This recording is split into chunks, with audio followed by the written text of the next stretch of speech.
अस्सलामुअलैकुम। मेरा नाम सैयद मोहम्मद चैनल पर बहुत बहुत खुश आमदीद स्वागत है। जो नए वो चैनल को ज़रूर सब्सक्राइब कर लें, वीडियो को लाइक एंड शेयर ज़रूर करें। बीपीएससी टीआरई 2 एंड 3 शिक्षक भर्ती को लेकर काफ़ी बड़ी अपडेट निकल कर आ रही है। दो बड़ी अपडेट निकल कर आ रही है। एक तो बड़ी अपडेट निकल कर आ रही है सप्लीमेंट रिजल्ट को लेकर, क्योंकि आपको पता है कि अभी 4 या 5 दिन पहले पटना हाईकोर्ट ने बड़ा आदेश सुनाया है।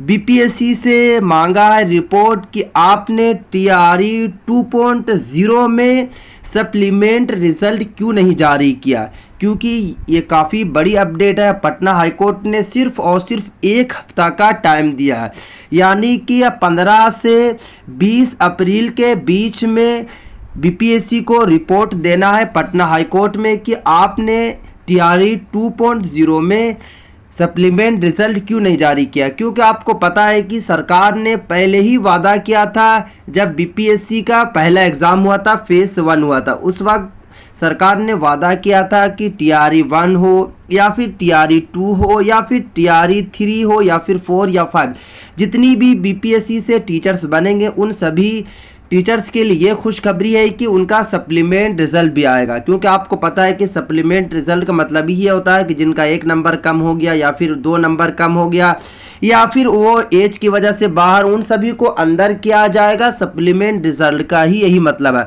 बट आपको पता है कि टीआरई 2.0 एग्ज़ाम भी हो गया, एग्ज़ाम होने के बाद रिजल्ट भी आ गया और रिजल्ट आने के बाद काफ़ी दिन तक ये बात चली कि टीआरई 2.0 का सप्लीमेंट रिजल्ट आएगा। काफ़ी स्टूडेंट जो कैंडिडेट थे वो वेट कर रहे थे कि टीआरई 2.0 का सप्लीमेंट रिजल्ट आएगा। आखिरकार एक दिन अचानक से बीपीएससी के जो चेयरमैन उस वक्त थे अतुल प्रसाद साहब, उन्होंने स्टेटमेंट सुनाया। मीडिया कर्मी से बात करते हुए उन्होंने बड़ी बात कही कि अब जो है टीआरई 2.0 का सप्लीमेंट रिजल्ट नहीं आएगा। और आपको पता है कि जब टीआरई 3.0 का विज्ञापन बना तो विज्ञापन में भी यही लिखा हुआ था कि टीआरई 3.0 का भी सप्लीमेंट रिजल्ट जारी नहीं किया जाएगा। और आपको पता है कि टीआरई 2.0 में काफ़ी गड़बड़ियाँ हुई थी, जैसे कि उर्दू और बगला वाले के साथ उर्दू की जगह उन्हें हिंदी का क्वेश्चन मिला, तो उनको भी एक उम्मीद थी कि उनका भी 1-2 नंबर कम हो रहा था तो उनको मौका दे दिया जाएगा। बट टीआरई 2.0 में उनको सप्लीमेंट रिजल्ट उनका नहीं आया। तो अब जो है पटना हाईकोर्ट ने बीपीएससी से रिपोर्ट मांगा है। सिर्फ और सिर्फ जो टाइम दिया वो 1 हफ्ते का टाइम दिया है। तो यानी कि 15 से 20 अप्रैल के बीच में बीपीएससी को हाईकोर्ट में दर्ज करवाना है, हाईकोर्ट में रिपोर्ट जमा करना है। ये तो बड़ी अपडेट निकल कर आएगी। चलिए अब मैं आपको दूसरी बड़ी अपडेट बताता हूँ एज लिमिट को लेकर। एज लिमिट को लेकर आरजेडी के नेता का क्या कहना है, पहले आप थोड़ी सी क्लिप देख लीजिए, फिर उसके बाद मैं आपको एक एक करके सही तरीके से समझाऊंगा। सर, एज रिलैक्सेशन मिलना चाहिए कि नहीं, ये कहाँ तक उचित है कि बीपीएससी में एज लगा दिया गया है? मिलना चाहिए। राष्ट्रीय जनता दल पूरी गंभीरता के साथ इन मुद्दों का अध्ययन कर रहा है। सर, आप लोग विपक्ष में हैं तो फिर आवाज और पूरी तरह से मजबूती से आवाज राष्ट्रीय जनता दल ऐसे छात्रों के बीच जिनको एक्स लेक्चर के मामले में उनको कहीं भी सरकार का मानसा स्पष्ट दिख नहीं रही है। एक तेजस्वी प्रसाद यादव जी हैं जो नियोजित टीचरों का जो दर्जा दिए, आज 4.5 लाख नियोजित टीचरों का जो दर्जा मिला उन्हीं का देन है। तो तमाम ऐसे मुद्दे हैं जिनको नौजवानों की चिंता है, तो वह है तेजस्वी प्रसाद यादव। यानी रोजगार का जहां भी नाम आता है देश लेवल पर तो लोगों को याद तेजस्वी प्रसाद यादव जी है। इसको कोई मिटा नहीं सकता है। तो भारतीय जनता पार्टी के पास कोई मुद्दा नहीं है। अगर हाँ लहर उनको दिखता है तो टीवी चैनल के अंदर दिखता है, टीवी में दिखता है। लहर गांव में नहीं है। लहर आरजेडी के बड़े नेता का आपने स्टेटमेंट सुन लिया। उन्होंने साफ साफ कहा कि सरकार ने बहुत ही गलत किया एज लिमिट को लेकर, क्योंकि आपको पता है कि एज लिमिट की वजह से लगभग 30 से 40 हज़ार कैंडिडेट जो बाहर हुए थे एज लिमिट की वजह से, क्योंकि उनका बीएड या फिर डीएलएड कह सकते हैं ये स्टेट या फिर सीटेट 2014 या फिर 12 में कंप्लीट हो गया था।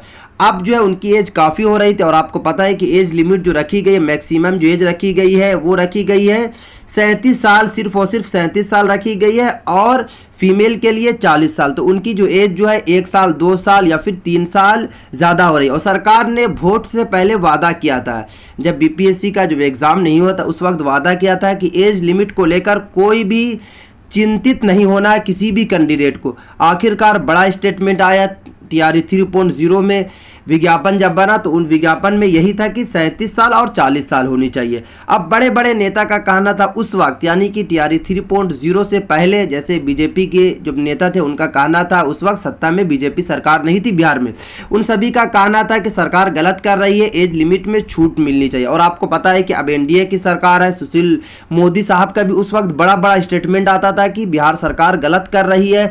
अब जो है कि RJD के जितने भी नेता हैं, वो तेजस्वी यादव साहब या फिर उनके MLA हो या फिर उनके MP हो, सभी का कहना है कि बिहार सरकार यानी कि नीतीश कुमार गलत कर रही, एज लिमिट में छूट मिलनी चाहिए। और आपको पता है कि बिहार सरकार ने भी बीच में आके वादा किया था कि हमने TRE 3.0 में एज लिमिट वाले को छूट नहीं दिया, बट TRE 3 की जगह हम TRE 4 में ज़रूर मौका देंगे। और आपको पता है कि TRE 3.0 का जो पेपर था वो भी कैंसिल हो चुका एग्ज़ाम लेने के बाद। तो अब क्या फिर से इन सभी को अंदर किया जाएगा, इसको लेकर आपको जल्द से जल्द अपडेट मिलेगी, क्योंकि आपको पता है कि अभी लगातार मांग चल रही है और लगातार प्रोटेस्ट चल रहा है। जब से कैंसिल हुआ है पेपर, लगातार सरकार से मांग की जा रही है कि सरकार सप्लीमेंट रिजल्ट और एज लिमिट में छूट देनी चाहिए, क्योंकि आपको पता है कि इसमें फीमेल भी काफ़ी कैंडिडेट है जो बाहर हुई हैं और मेल वाले भी काफ़ी कैंडिडेट हैं जो एज लिमिट की वजह से बाहर हुए हैं। तो अब देखना होगा कि सरकार इसको लेकर क्या निर्णय लेती है, क्योंकि आपको पता है कि अभी लोकसभा का इलेक्शन है, इसी वजह से काफी जो काम है वो डिले है या फिर बहुत ही धीमे तरीके से काम चल रहा है, क्योंकि लोकसभा का इलेक्शन है और लगातार सरकार, जो भी सरकार है वो रैली में व्यस्त है, रैली में बिजी है, इसीलिए काम सही तरीके से नहीं हो पा रहा है। क्योंकि आपको पता है कि अभी तक TRE 3.0 का शेड्यूल नहीं जारी किया गया कि कैंसिल पेपर फिर से कब लिया जाएगा, तो इसीलिए थोड़ा सा लेट हो रहा। बट सप्लीमेंट रिजल्ट और एज लिमिट वाले कैंडिडेट को किसी तरीके कोई भी चिंतित नहीं होना,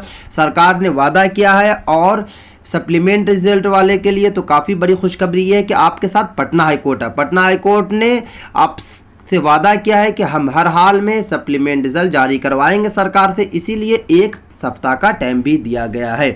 अब देखना होगा कि सरकार इसको लेकर क्या निर्णय लेती है, क्या फैसला लेती है। तो आपको इस वीडियो में नहीं, यानी कि 1 से 2 दिनों के अंदर में सभी जानकारी आपको इसी चैनल पे मिल जाएगी। तो जब तक के लिए आप इस चैनल को ज़रूर सब्सक्राइब कर लें, बेल आइकन को ज़रूर प्रेस करें और इस वीडियो को आप दोस्तों तक ज़रूर शेयर करें, क्योंकि आपको पता है कि एज लिमिट को लेकर और सप्लीमेंट रिजल्ट को लेकर अभी तक काफ़ी कैंडिडेट परेशान है। सभी कैंडिडेट की यही मांग है कि सप्लीमेंट रिजल्ट और एज लिमिट में छूट मिलनी चाहिए।